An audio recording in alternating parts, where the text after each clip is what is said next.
Friends Technos 2156కి అందరికీ స్వాగతం. Date వచ్చేసరికి ఏప్రిల్ 24, 2026. టైం వచ్చేసరికి 4 PM అవుతుంది. ఇప్పటి వరకు ఉన్న న్యూస్ అయితే ఇవి. ఫస్ట్ వచ్చేసరికి యాపిల్ నుంచి యాపిల్ ఐఫోన్ 18 సిరీస్ని డౌన్ గ్రేడ్ చేయబోతున్నట్టు రిపోర్ట్ అయితే వస్తుంది. ఐఫోన్ 18 Pro 18 Pro Max అయితే కాదు, ఐఫోన్ 18 Pro 18 Pro Max మీకు నార్మల్గానే ఉంటాయి. అన్ని ఫ్లాగ్షిప్ లెవెల్ స్పెక్స్తో అయితే వస్తాయి. ఏదైతే బేస్ మోడల్ ఉంటుంది ఐఫోన్ 18, అది ఇయర్ కూడా రాదు, మోస్ట్లీ నెక్స్ట్ సమ్మర్కి వస్తుంది. నెక్స్ట్ ఇయర్ ఈ టైంకి అయితే వస్తుంది. ఐఫోన్ 18 పాటు ఎక్స్పెక్ట్ చేయొచ్చు. ఐఫోన్ 18 2027 సమ్మర్లో వస్తాయి. అండ్ ఈ రెండు ఫోన్స్ ఇంచుమించు దగ్గర ఒకేలాగా ఉంటాయి. లైక్ ఇప్పుడు ఈ జనరేషన్ చూసుకుంటే ఐఫోన్ 17 మనం ఐఫోన్ 17 కంపేర్ చేస్తే ఐఫోన్ 17లో మనకి 5 core GPU ఉంటుంది, 17లో మనకి 4 core GPUకి తగ్గించారు. రెండిట్లో చూసుకుంటే ఐఫోన్ 17 కొద్దిగా పవర్ఫుల్ ఉంటుంది. సో ఇప్పుడు ఏం చేస్తున్నారంటే వీళ్ళు నెక్స్ట్ జనరేషన్ ఇప్పుడు ర్యామ్ స్టోరేజ్ కాస్ట్లు పెరుగుతున్నాయి కాబట్టి సో వాటికి డబ్బులు పెట్టాల్సి ఉంటుంది ఖచ్చితంగా. మిగతా వాటిల్లో కాస్ట్ కటింగ్ చూస్తాం మనం. ఇప్పుడు రీసెంట్ గా చాలా బ్రాండ్స్ చూస్తే టెలిఫోటో లెన్స్ తీసేస్తున్నాయి. ఈజీ ఆప్షన్ అది. టెలిఫోటో లెన్స్ తీసేస్తే దాంతోపాటు OS ఉంటుంది, చాలా వరకు కాస్ట్ అయితే ఎగిరిపోతుంది. అండ్ డిస్ప్లే కూడా ఎక్కువ కాస్ట్ ఉంటుంది కాబట్టి దానిలో కూడా కొంచెం డౌన్ గ్రేడ్ చేస్తూ ఉంటారు. సో ఇప్పుడు యాపిల్ కూడా అదే ఆలోచిస్తుంది. ఐఫోన్ 18లో డిస్ప్లే అయితే డౌన్ గ్రేడ్ అవబోతుంది. నార్మల్గా M14 ప్యానల్ యూస్ చేస్తుంటారు ఐఫోన్ 17లో. అదే మన ఐఫోన్ 18కి వచ్చేసరికి వీళ్ళు M12కి వెళ్ళిపోతున్నారు. అంటే ఐఫోన్ 14 Proలో యూస్ చేస్తుంటారు కదా, ఆ టైం డిస్ప్లేకి వెళ్ళిపోతున్నారు. దాన్ని కొంచెం బెటర్గా చేస్తారు. M12+ అని చెప్పేసి పేరు పెడతారు. కొంచెం బెటర్గా చేసి సామ్సంగ్ నుంచి ఆ డిస్ప్లే తీసుకుంటారు. సో అక్కడ కొద్దిగా కాస్ట్ కటింగ్ చేయబోతున్నట్టు రిపోర్ట్ వస్తుంది. అండ్ ఇంకోటి GPU కోర్ ఒకటి తగ్గించబోతున్నట్లు ఐఫోన్ 18లో కూడా రిపోర్ట్ వస్తుంది. సో ఇది కానీ చేశారనుకోండి ఐఫోన్ 18కి 18కి పెద్దగా డిఫరెన్స్ ఉండదు. జస్ట్ ఆ 120Hz రిఫ్రెష్ రేట్ డిస్ప్లే అదొకటి తప్పితే మిగతాదంతా మీకు రెండు ఒకేలాగా అయితే ఉంటాయి. ప్రో మోడల్స్ ఇట్లా ప్రయోగాలు చేయరు ఐఫోన్ 18 Pro 18 Pro Maxలో. ఎందుకంటే ప్రో మోడల్స్ వీళ్ళు అన్ని తీసుకొస్తారు, ప్రైస్ పెంచుతారు. ప్రైస్ ఎంత పెంచినా కానీ కొంటారు ఐఫోన్ కాబట్టి. సో దానికి ప్రైస్కి సంబంధం లేదు, డబ్బులు ఎంత పెట్టినా కానీ పబ్లిక్ కొంటారు. కానీ ఈ బేస్ మోడల్స్ ఉన్నాయి సార్, ఈ బేస్ మోడల్స్ అనేవి కొంచెం ఐఫోన్ కొనాలనుకుని డబ్బులు దాపెట్టుకొని తక్కువలో ఐఫోన్ కొనుక్కోవాలనుకుంటారు చూసా, వాళ్ళు వీటి కోసం వెళ్తూ ఉంటారు. వాళ్ళకి కొంచెం ఇది ఎఫెక్ట్ అవుతుంది. నెక్స్ట్ మనకు OnePlus 16 సంబంధించి DCS అయితే కొంచెం ఇన్ఫర్మేషన్ అందించాడు. లైక్ దీనిలో ఏ ప్రాసెసర్ రాబోతుంది, 80 Elite Gen 6 అందరికీ తెలిసిందే అది. కాకపోతే దీనిలో డిస్ప్లే విషయానికి వస్తే మాత్రం రిఫ్రెష్ రేట్ పెంచబోతున్నారు. 165 Hz కదా, ఇది 180 పైకి వెళ్ళదు. 180 నుంచి 240 Hz మధ్యలోకి అయితే వెళ్తుంది. ఎంతవరకు పెంచుతారో తెలియదు. డిస్ప్లే రిఫ్రెష్ రేట్ పెరుగుతుంది. మోస్ట్లీ 1.5K ఉంటుంది. 2Kకి వెళ్ళాలంటే 2Kలో అంత రిఫ్రెష్ రేట్ డిస్ప్లే అంటే కొద్దిగా కష్టమే దొరకడం వీళ్ళకి. సో మరి చూడాలి ఏ ప్యానల్తో వెళ్తారో. అండ్ బ్యాటరీ కెపాసిటీ కూడా ఇంకా పెరుగుతుంది. బ్యాటరీ కెపాసిటీ ఇప్పుడు 9000+ mAhకి వెళ్తుంది. అండ్ టెలిఫోటో లెన్స్ కూడా చేంజ్ అవుతాయి. 200 MP పెరిస్కోపిక్ టెలిఫోటో లెన్స్ వస్తాయి OnePlus 16 అని చెప్పేసి కూడా రూమర్స్ వస్తున్నాయి. ఇవన్నీ చూస్తుంటే ప్రజెంట్ ఉన్న మార్కెట్ సినారియో బట్టి OnePlus 16 నెక్స్ట్ 1 lakh టచ్ అయినా మనం ఆశ్చర్యపోవాల్సిన అవసరం. మనకు ఒప్పో కూడా యాక్షన్ కెమెరా వర్క్ చేస్తుంది. ఆల్రెడీ వివో చెప్పింది యాక్షన్ కెమెరా తీసుకొస్తామని చెప్పేసి. వివో మోడల్ చూసుకుంటే GoPro మోడల్ లాగా మనకి బయటకు వచ్చినాయి రెండర్స్ చూసుకుంటే. అదే ఒప్పో చూసుకుంటే DJI Osmo Pocket ఉంటుంది కదా, సేమ్ అట్లాగా అనిపిస్తా ఉంది. దీని గురించి ఇంకా కంప్లీట్ డీటెయిల్స్ అయితే తెలియదు. ఒప్పో అయితే దీని మీద వర్క్ చేస్తుంది. 2026లో మనం ఒప్పో నుంచి ఈ కెమెరా చూడొచ్చు అని చెప్పేసి ఇన్ఫర్మేషన్ అయితే వస్తుంది. నెక్స్ట్ మనకి ఇన్స్టాగ్రామ్ ఇన్స్టాంట్స్ అని చెప్పేసి ఒక యాప్ తీసుకొని వచ్చింది. లైక్ స్నాప్చాట్ లాగా అనమాట. స్నాప్చాట్లో మనం ఎలా స్నాప్స్ పెడుతుంటాం అట్లా ఇన్స్టాంట్ అని చెప్పేసి మీరు చిన్న వీడియో క్లిప్స్ కానీ ఫొటోస్ కానీ పెట్టుకోవచ్చు. 24 hours ఎగిరిపోతాయి అవి. స్నాప్చాట్లో చూసుకుంటే మీకు స్ట్రీక్ అనే ఒక ఆప్షన్ ఉంటుంది. మీరు ఎంత కంటిన్యూస్ గా మీరు పెడుతున్నారు స్నాప్స్, దాని తగ్గట్టు మీకు ఒక స్ట్రీక్ అయితే ఇస్తూ ఉంటారు. దీనికి అలాంటి ఫీచర్స్ అయితే ఏం లేవు. స్ట్రీక్ ఇట్లాంటి ఫీచర్స్ జస్ట్ ఒక యాప్ అయితే తీసుకొచ్చింది ఇన్స్టాంట్స్ అని చెప్పేసి. ప్రెజెంట్ అయితే ఇండియాలో లేదు, ఇటలీ, స్పెయిన్ ఈ రెండు దేశాలు అయితే దీన్ని తీసుకొచ్చారు. నెక్స్ట్ వాట్సాప్ పే అనే ఒక ఆప్షన్ ఉంటుంది. చాలా మంది అసలు యూస్ చేయరు వాట్సాప్ పేని. ఇప్పుడు వాట్సాప్ పేలో కొత్త ఫీచర్ తీసుకొని వచ్చారు. మన మొబైల్ ఫోన్ రీఛార్జ్ చేసుకోవచ్చు. ప్లాన్స్ కూడా అక్కడ మీకు కనిపిస్తూ ఉంటాయి. కాకపోతే ఎలాంటి ఛార్జెస్ అయితే చేయరు. మీరు ఫోన్పే కానీ, జీపే కానీ అండ్ పేటిఎం కానీ ఇట్లాంటి వాటిలో కొంచెం ఛార్జెస్ అయితే చేస్తారు. దీనిలో ఏం ఛార్జెస్ అయితే ఉండవు. దీనిలో క్రెడిట్లో, అమెజాన్ పేలో ఇట్లాంటి వాటిలో మీకు ఛార్జెస్ అయితే ఉండవు. ఇప్పుడు వాట్సాప్ కూడా మొబైల్ రీఛార్జ్ ఆప్షన్ తీసుకొచ్చింది వాట్సాప్ UPIకి.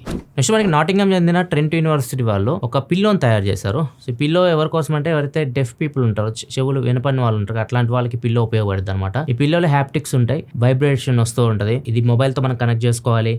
ఎవరైనా డోర్ బెల్ కొట్టారనుకోండి, డోర్ బెల్ కూడా మనం కనెక్ట్ చేయాలి మొబైల్ తోటి. డోర్ బెల్ కొడితే ఇప్పుడు లోపల ఉన్న వాళ్ళకి చెవులు వినపడవు కాబట్టి వాళ్ళు ఒకవేళ పడుకొని ఉన్నారనుకోండి పిల్లో వైబ్రేట్ అవుతుంది. సో వాళ్ళకి అర్థమైపోతుంది, ఫోన్లో నోటిఫికేషన్ కూడా వస్తుంది వాళ్ళకి. వాళ్ళు డోర్ ఓపెన్ చేస్తారు. ఏమైనా ఫైర్ అలారం ఉందనుకోండి, ఫైర్ అలారం కూడా వస్తుంది. ఫైర్ అయిందనుకోండి, ఏమైనా యాక్సిడెంట్ అయింది వాళ్ళు పడుకున్నప్పుడు వాళ్ళకి ఏమి వినపడదు కాబట్టి ఈ వైబ్రేట్ అవుతుంది. దాని తగ్గట్టు వాళ్ళు అలర్ట్ అవుతారు. కాల్స్ వచ్చినా, నోటిఫికేషన్స్ వచ్చినా, అలారమ్స్ పెట్టుకున్నా ఇట్లాంటి వాటన్నిటికీ ఇది వైబ్రేట్ అయితే అవుతూ ఉంటుంది. ఒక్కోదానికి ఒక ఇంటెన్సిటీ ఉంటుంది. ఎమర్జెన్సీ సిచ్యువేషన్ ఇంటెన్సిటీ చాలా ఎక్కువ ఉంటుంది. కాల్స్ ఇలాంటి వచ్చినప్పుడు ఒక ఇంటెన్సిటీ ఉంటుంది. ఇట్లా ఇంటెన్సిటీ కూడా మనం సెట్ చేసుకోవచ్చు. ఈ పిల్ల ఎవరైతే చెవులు వినపడిన వాళ్ళు ఉంటారో వాళ్ళకి చాలా బాగా ఉపయోగపడుతుంది అని చెప్పేసి వీళ్ళు చెప్తున్నారు. అండ్ దీని మీద వీళ్ళు ఇంకా రీసెర్చ్ చేస్తున్నారు. నెక్స్ట్ న్యూస్ దగ్గరికి వెళ్ళే ముందు డీల్ ఆఫ్ ద డే చూసుకుంటే Samsung refrigerator 2026 model four star refrigerator 183 litre single door refrigerator. Normal price దీనికి 16,190 రూపాయలు ఉంది. దీని మీద 2,500 రూపీస్ SBI బ్యాంక్ మీద డిస్కౌంట్ వస్తుంది. డీల్ ప్రైస్ వచ్చేసరికి 13,690 రూపాయలకు వస్తుంది. ఒకవేళ డీల్ చెక్ చేయాలనుకుంటే ఇక్కడ ప్రొడక్ట్ ట్యాక్స్ ఉండదు, ఇక్కడ నుంచి మీరు చెక్ చేయొచ్చు. అండ్ ఇంకోటి కూడా S25 అల్ట్రా ఎవరైనా యూస్ చేస్తుంటే కేసు కోసం చూస్తుంటే మాత్రం సామ్సంగ్ అఫీషియల్ కేసు ఇది ఎప్పుడు 4,000 అట్లా ఉంటుంది. ఇది 1,200 రూపాయలకి అయితే వస్తుంది. వాళ్ళు డీల్ మీద చెక్ చేయాలనుకుంటే కింద డిస్క్రిప్షన్ లింక్ ఉంటుంది, అక్కడ నుంచి చెక్ చేయొచ్చు. నెక్స్ట్ న్యూస్ దగ్గరికి వెళ్ళే ముందు కామెంట్ ఆఫ్ ది డే చూసుకుంటే శివ అడుగుతున్నారు iPhone 16 versus X300 versus Oppo Find X9 వీటిలో పోర్ట్రేట్స్ దేనిలో బాగా వస్తుంది, ఏది తీసుకొని అడుగుతున్నారు. iPhone 16 అసలు దానిలో నుంచి ఆప్షన్లో తీసేయండి. ఒక పోర్ట్రేట్ షాట్స్ కోసం చూస్తుంటే మాత్రం 2 phones X9 Pro and X300. దీనిలో కూడా బెస్ట్ అంటే మాత్రం X300 బెటర్ ఉంటుంది, ఎందుకంటే దానిలో మీకు చాలా ఆప్షన్స్ ఉంటాయి, AI పోర్ట్రేట్స్ కూడా ఉంటాయి, చాలా ఉంటాయి ఫీచర్స్. అవన్నీ మీరు చూడాలనుకుంటే సపరేట్ వీడియో చేశాను Vivo X300 versus Oppo Find X9 Pro అని చెప్పేసి, అక్కడ నుంచి మీరు చెక్ చేయొచ్చు. వీడియో కావాలంటే ఇక్కడ వదిలేస్తాను, కార్డ్స్ లేకపోతే డిస్క్రిప్షన్లో పెడతా, అక్కడ నుంచి చెక్ చేయండి. నెక్స్ట్ మనకి మైథోస్ ఇప్పుడు కొత్త డేంజర్ అయిపోయింది.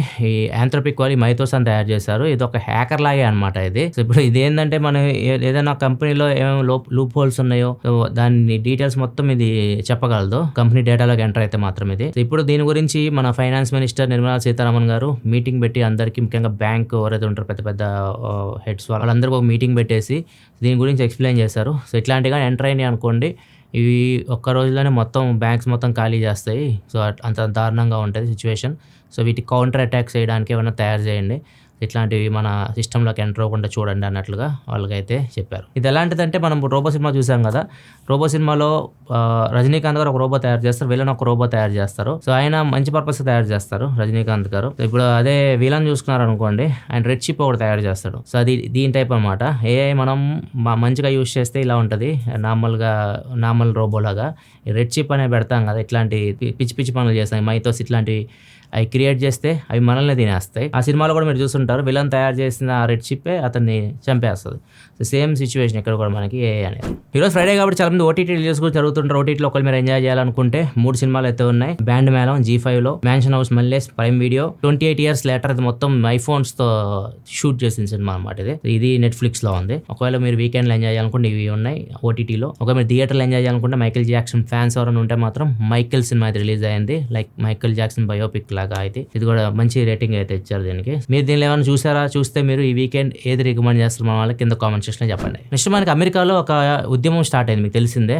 ట్రంప్ వచ్చేటప్పుడు మేక్ అమెరికా గ్రేట్ అగైన్ అని చెప్పేసి, మాగా అని చెప్పేసి ఒక ఉద్యమం అయితే స్టార్ట్ అయింది. సో దానికి చాలా మంది సపోర్ట్ చేస్తూ వచ్చారు. ఆ టైంలో ఒక అతను ఏం చేశాడంటే 2 యాక్టర్స్ ని తీసుకున్నాడు, జెన్నిఫర్ లారెన్స్, సిడ్నీ స్వీనీ. వీళ్ళిద్దరు యాక్టర్స్ ని తీసుకొని వీళ్ళిద్దరిని కంబైన్ చేసి మిక్సీలో వేసి గ్రైండ్ చేస్తే వీళ్ళిద్దరు కలిపితే ఎవరైనా ఒకళ్ళు వస్తారు కదా ఫేస్, అది నాకు కావాలని చెప్పేసి AI అడిగాడు అనమాట. సో AI కూడా వీళ్ళిద్దరిని బాగా గ్రైండ్ చేసేసి వీళ్ళిద్దరు పోలికలు ఉన్న ఒక మోడల్ని అయితే తయారు చేసి ఇతనికైతే ఇచ్చింది. ఇతను ఆ ఫోటో యూజ్ చేసుకొని ఒక ఇన్స్టాగ్రామ్ పేజ్ క్రియేట్ చేసేసి మేక్ అమెరికా గ్రేట్ అగైన్ ఉంటుంది కదా, ఆ ఉద్యమంలో ఈయన పార్టిసిపేట్ చేస్తున్నట్లు, ఇతను సపోర్ట్ చేస్తున్నట్లు ఆ మోడల్ని యూజ్ చేసి చాలా పోస్టులు అయితే పెట్టాడు. చాలా వైరల్ అయిపోయింది, చాలా మంది ఫాలోవర్స్ వచ్చారు ఆ అకౌంట్కి. వాళ్ళెవరికి తెలియదు ఇది ఏ అకౌంట్ అని చెప్పేసి. నిజంగానే అమ్మాయి ఉంది, అమ్మాయి పోస్టులు పెడుతుంది అన్న ఫీలింగ్ లో వాళ్ళందరూ ఫాలో అవ్వడం మొదలు పెట్టారు. తర్వాత ఏం చేశాడు మనోడు, ఫ్యాన్ వ్యూ అని చెప్పేసి ఒకటి సపరేట్ గా వెబ్సైట్ ఉంటుంది. దీనిలో ఏంటంటే మీరు డబ్బులు చెల్లించాల్సి ఉంటుంది, సబ్స్క్రిప్షన్ తీసుకోవాల్సి ఉంటుంది. తీసుకుంటే ప్రైవేట్ పిక్చర్స్ పెడతారనమాట. సో ఇట్లా అవకాశం వచ్చేసరికి ఏం చేస్తారు మన వాళ్ళంతా, వెళ్ళిపోయి అక్కడ సబ్స్క్రిప్షన్ తీసేసుకున్నారు. అక్కడ ఫొటోస్ పెడుతూనే ఉంటాడు,